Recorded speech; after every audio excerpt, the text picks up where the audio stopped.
Egaan kabajamtoota hordoftoota keenya akkam jirtu har'ammoo mata duree biraa qabadhee isiniif dhiyaadheen jira. Mata dureen kiyya guyyaa har'aa baay'ee mata duree barbaachisaa ta'ee fi mata duree jijjiiramaaf isin barbaachisudha. Namni tokko jijjiirama barbaaduu fi jijjiirama filachuu keessatti maal gochuu qaba kan jedhu irratti kanan isiniif ibsa gabaabaa isiniif kennu. Warreen YouTube kiyyaaf haaraa taatan like, subscribe, share gochuu hin dagatina.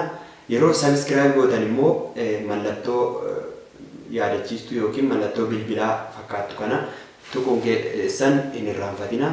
Sababni isaas viidiyoo haaraa yeroo gadlakkisnu mallattoo yaadachiistuu kun yookiin immoo notificationin kun dursa isin dhaqqabaa jechuudha.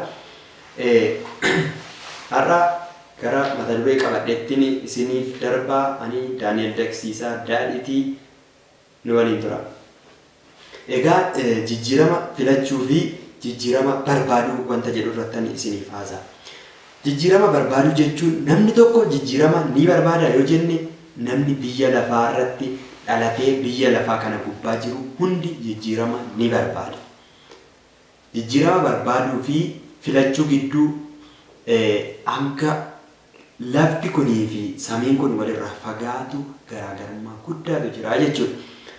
Jijjiirama barbaaduu jechuun namni tokko lafaa ka'ee dadhabbii tokko malee dhamaatii tokko malee yeroo otoo hin fudhatin haala salphaa ta'een namni tokko jijjiirama barbaaduu jedhama. Inni namni fedhu namni tokko as taa'ee hin barbaada yoo ta'e jijjiirama ni barbaada.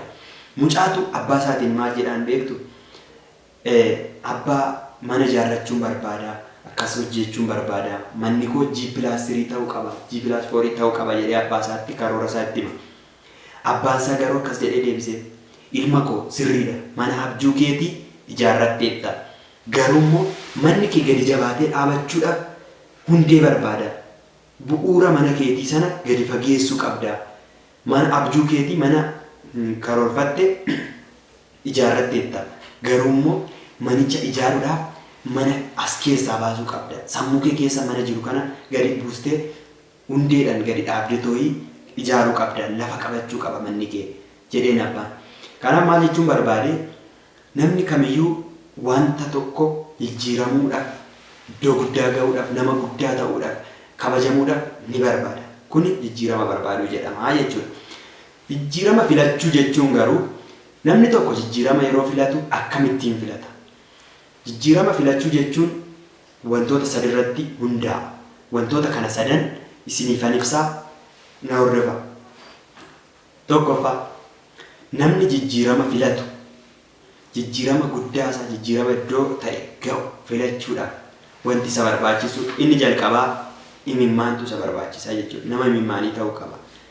Eenyumayyuu ta'u imimmaan hin qabu ta'ee jennaan garaansaa namaa yaadu ta'ee jennaan garaansaa namaaf wanta tokko dhiphatee too'ii namaaf hin gaddu taanan namaaf hin boo'u taanan ofiisaaf jijjiiramuuf iddoo guddaa ga'uudhaaf waaqayyo isaan waaqa uumaasaa hin kadhatu ta'ee jennaan imimmaan hin qabu ta'ee jennaan namni tokko jijjiirama filachuu hin danda'u jijjiirama barbaade malee jechuudha. Gara qabxii lammaffaatti yeroo darbu jijjiirama filachuudhaaf wantoonni nama barbaachisan keessaa inni lammaffaan dhiigaan dhufa. Jijjiirama filachuun dhiigaan dhufa. Namni tokko jijjiirama yeroo filatu dhiiga itti kaffaluu qaba. Fakkeenyaaf namoonni baay'een namoonni iddoo milkaa'inaa isa olaanaa ga'an nama baay'ee gaddanii nama baay'ee dhamaanii baay'ee dafqanii baay'ee itti yeroon dhumee yeroo itti baqa dafqa isaanii buusanii too'ii dhiiga isaanillee itti wareeganii too'ii warra jijjiirama filatanii iddoo guddaa ga'an namoota baay'eetu jiru jechuudha. Kana maal jechuun barbaade jijjiirama filachuudhaaf imimmaanii fi dhiiga barbaachisaa jechuudha. Inni lammaffaan dhiigadha. Sadaffaatti yeroo ceenu dafqa barbaada. Yeroo baay'ee ani baawozii yookiin immoo yeroon feesbuukii koo jalatti fayyadamu ibsi addaa Branding ani ittiin yeroo baay'ee dhaadadhu it comes from sweat jedha. Kana jechuun wanti mi'aawu tokko dafqarraa dhufe wanta jedhu dhaadannoon koo kanan itti amanu jechuudha. Namni hin dafqine namni gatii tokko hin kaffalle jijjiirama barbaade malee argachuu hin danda'u. Hin barbaade garuu argachuu hin danda'u. Jijjiirama filachuuf garuu dirqama dafquun barbaachisaadha jechuudha. Wanti mi'aawu kamiyyuu dafqarraa akka dhufetti nan amanaanii jechuun wanti mi'aawaa ta'e namni jireenya baay'ee leegzarii ta'e kan fayyadaman namoonni hedduun jiru. Jireenya leegzarii ta'e warroonni jiraatanii jechuudha. Isaan kuni maalidha?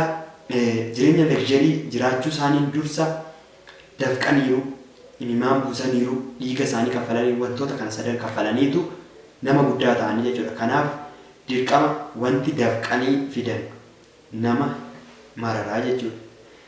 Fakkeenyaaf qarshii tokko yoon nama tokkoof kennuu barbaade qarshii kana siin kenna yoon jedheen namni sun haala salphaan naa ta'a jedhee fudhachuu danda'a. Miliyoona tokkos haa ta'u, 100,000 haa ta'u, nama sanaaf yoon kenne qarshiin sun mararuu dhiisuu danda'a. Mararsiifatee qarshiin itti dafqee fide jechuu itti dhama'uu dhiisuu danda'a jechuudha namni kun.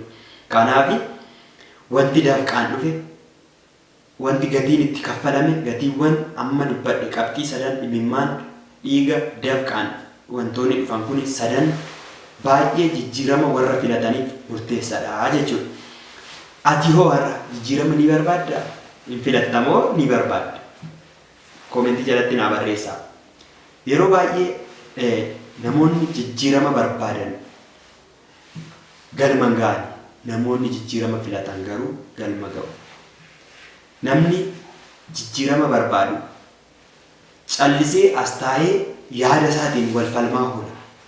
Jijjiirama barbaadu jechuun dhiphina yaadaa, wal falmii yaadaa nama keessatti uuma malee iddoo guddaa namaan hin ga'u jechuudha. Jijjiirama filachuun garuu wantoota kana sadan yoo gatii baasne gatii kana sadaniin jijjiirama filatamaa ta'e, jijjiirama baay'ee namatti tolu, jijjiirama mi'aawaa ta'ee jijjiiramuu ni dandeenya jechuudha. Fakkeenya tokkoon ammas asuma irratti isiniif kaasa. Dubartii tokkotu bishaan distiidhaan abiddarra keesse. Dubartiin kun gaafa bishaan abiddarra keessu raachi tokko dhuftee bishaan kana keessa lixxe. Bishaan kun waan hin danfineef achuma keessa turte raachi kun. Otoo teessuu bishaan kun xiqqoo ho'isaa dabalaa akkuma dhufeen raachi kun ammas ho'ashii sana adjust godhattee lafuma sana teessee ho'ifattee lafa sana keessa teessee turuu barbaaddee turte.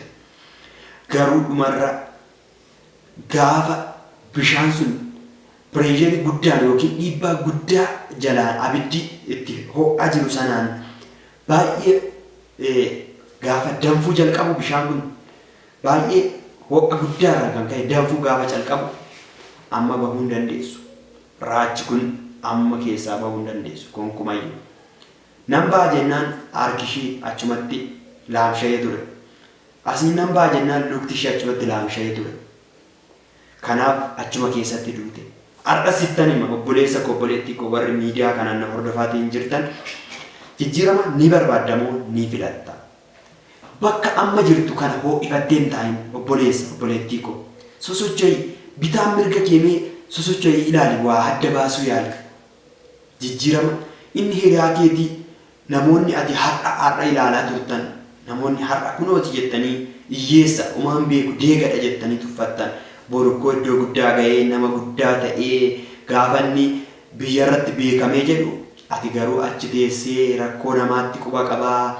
Obboleessa kee bakka inni guddatee bakka inni nama guddaa ta'e sana ga'uu waan hin dandeenyeefati quba namatti qabda. Obboleessa obboleettii koo na dhagaye.